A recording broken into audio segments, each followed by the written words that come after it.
মুক্তিপণের দাবিতে আটকে রাখা এক শ্রীলঙ্কান ব্যবসায়িক দম্পতি ও তাদের ম্যানেজারকে বাগেরহাটের মোল্লাহাট এলাকা থেকে উদ্ধার করা হয়েছে।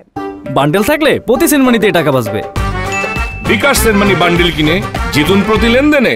এছাড়া অভিযুক্ত 4 অপহরণকারীকে গ্রেপ্তার করেছে পুলিশ। বিকেলে খুলনা রেঞ্জ ডিআইজি অফিসে এক প্রেস ব্রিফিংয়ে এই তথ্য জানিয়েছেন খুলনা ডিআইজি রেজাউল হক। তিনি আরও বলেন, ব্যবসার প্রলোভন দেখিয়ে গত 22 এপ্রিল মালাভি পাথিরানা ও থুপ্পি মুদিয়ান সেলাগ নীলকে শ্রীলঙ্কা থেকে দেশে আনে অপহরণকারীরা। পরে ম্যানেজার সহ ওই দম্পতিকে মোল্লাহাট নিয়ে $500,000 মুক্তিপণ দাবি করে।